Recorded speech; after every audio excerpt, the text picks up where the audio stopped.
Kuliah praktis bersama pakar herbalis Asia, owner dan founder HPA Internasional, Tuan Haji Ismail bin Haji Ahmad.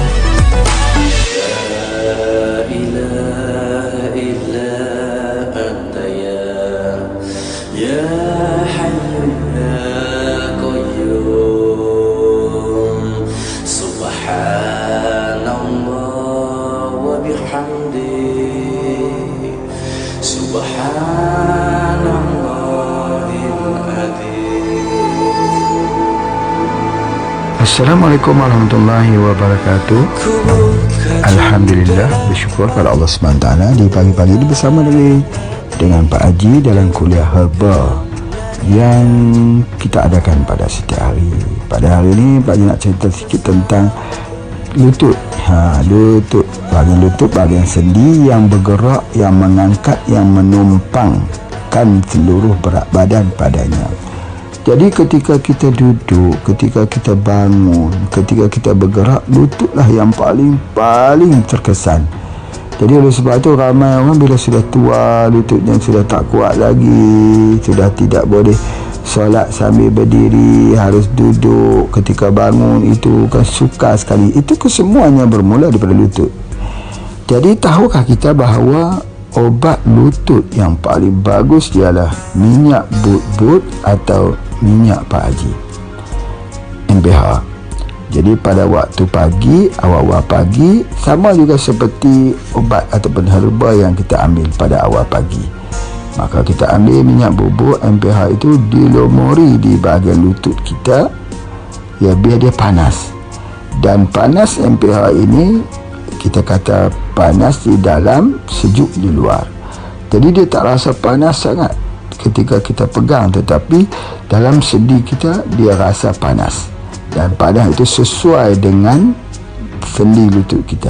Sendi lutut ini tak boleh kita letakkan minyak yang terlalu panas. Kalau kita letak minyak yang terlalu panas itu, akhirnya sendi akan mengecil, dan ini akan merosakkan ligamen kita. Itu di antaranya. Jadi sebab itu kalau kita belajar tentang herba, minyak panas itu kita letak pada otot. Minyak yang dingin itu kita letak pada sendi. Otot dan sendi. Otot beda, ya, sendi beda. Jadi oleh sebab itulah maka kita ambil minyak bubuk itu atau MPH itu, kita lumuri di bahagian lutut pada setiap malam dan pada setiap pagi, untuk mengelakkan lutut itu menjadi lemah. Kalau lutut itu sudah jadi lemah, maka petanda bahawa semua penyakit akan menempel pada diri kita. Kerana apa? Kerana tidak boleh beriadah, tak boleh bergerak dan sebagainya. Jadi oleh sebab itu, sendi lutut ini adalah sangat-sangat penting dalam art of healing, dalam seni penyembuhan. Jadi kita tengok bagaimana praktisnya orang-orang dahulu, ya, ketika pagi mereka lumur lutut mereka sampai ke tulang kering, sampai ke bahagian kaki di bawah, mereka lumur kerana mereka tidak mahu, ya, terjadi peradangan, inflam. Peradangan ini boleh terjadi, ya, seperti mana yang Pak Haji sebut, boleh jadi kerana masalah darah tinggi ataupun kerana permasalahan kencing manis yang paling serius. Jadi oleh sebab itu maka dengan menyapu, minyak bubuk ataupun minyak Pak Haji ini disapu pada setiap malam dan pagi, maka peradangan itu insya-Allah boleh kita atasi. Jadi oleh sebab itu ramai di kalangan kita, yang tidak tahu bahawa minyak Pak Haji ataupun minyak bubuk ini adalah anti peradangan. Biasanya kalau peradangan selalu orang bercakap tentang buasir misalnya, ambil saja minyak tu disapu, dia akan mengecil. Pembengkakan yang keluar tu akan mengecil, tak perlu buat operasi. Mengecilkan itu maksudnya anti peradangan. Jadi kalaulah minyak bubuk itu disapu pada lutut, maka dia memberikan anti peradangan di lutut.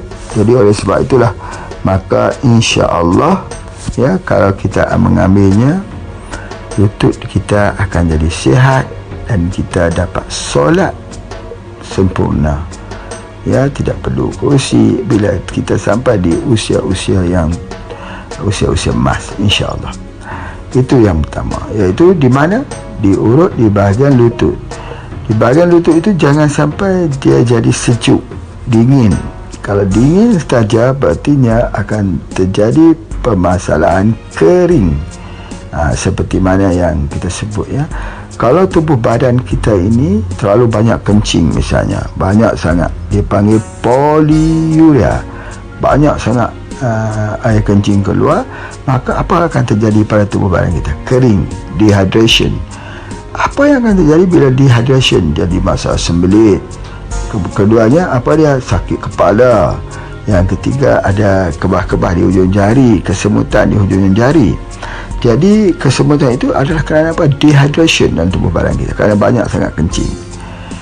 Begitu juga dengan sendi lutut. Kalau kita tak sapu dengan minyak, maka dia akan jadi dehydration, kering. Bila dia kering ini, dia jadi radang. Bila dia jadi radang, maka pergerakan di lutut itu akan menyakitkan, yang menyebabkan seorang itu akan pergi ke hospital, ke rumah sakit dan membuat injection, masukkan cairan lendir di bawah lutut tersebut.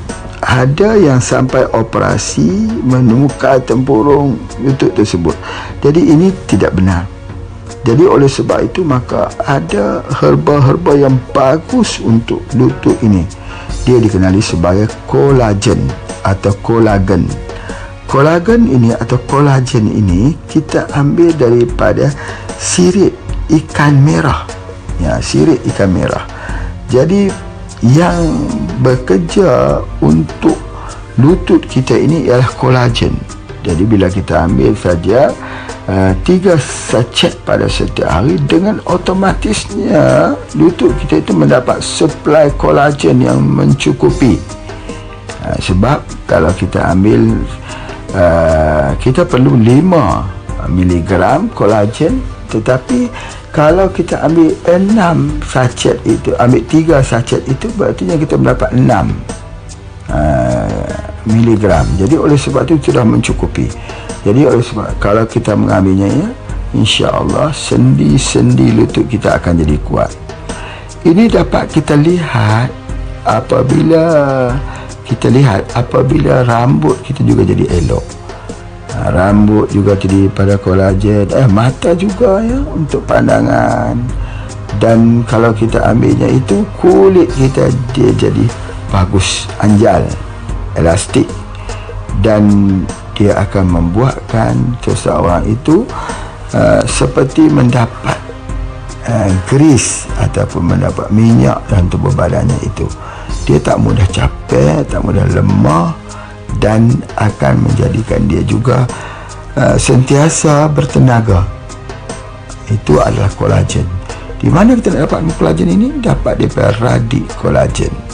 Jadi kalau disinergikan di antara radik kolagen untuk makanan dan minyak bubut atau minyak MPH itu untuk luaran, maka dia akan jadi art of healing, seni penyembuhan yang sangat-sangat baik, khususnya yang kita hadiahkan kepada 2 ibu bapa kita kalau masih ada. Ya, harus dipujuk mereka untuk mengambil keduanya. Ini nanti mereka akan merasakan tidur yang puas, mereka akan rasa sendi mereka tak sakit lagi, dan mereka lebih confident, lebih yakin untuk berjalan. Alangkah ruginya kalau kita tidak mengambil radik kolagen. Bagi Pak Haji, kalau kita tak ambil radik kolagen, berartinya kita sudah kelepasan ataupun sudah tidak faham tentang konsep perawatan itu sendiri. Dan kolagen ini banyak, ada daripada sapi, ya, ada daripada ikan, ada daripada sumber-sumber yang lain, tetapi yang digunakan oleh HPA International Center ialah dengan mengambil daripada ikan merah, ikan kap merah itu. Ikan itu apa istimewanya? Yang pertama, baunya tidak amis. Ya, tak amis, beda dengan bau kolagen sapi, baunya kuat. Yang kedua, dia lebih mudah diserap. Kalau berbanding dengan kolagen pada sapi, dia lebih mudah diserap. Dan bukti yang dapat kita lihat ialah wajah kita akan jadi cerah, wajah kita akan jadi putih, dan kita lebih cool, lebih tenang. Sebab apa? Sebab tubuh badan kita tidak berlaku dehydration dan tidak mengalami kekeringan pada sendi-sendi dan sebagainya. Kita merasai hidup lebih baik hari ini dibandingkan dengan semalam. InsyaAllah Pak Haji yakin bahawa kita semua akan mengambil radik kolagen, salah satu daripada pengobatan alamiah kita, insyaAllah. Terima kasih, jumpa lagi dalam kuliah yang akan datang. Assalamualaikum warahmatullahi wabarakatuh. Ku buka jendela pagi di udara yang letih, deru geram nyanyian zaman. Bersama berjuta wajah ku arungi mimpi hari, halalkan segala cara untuk hidup.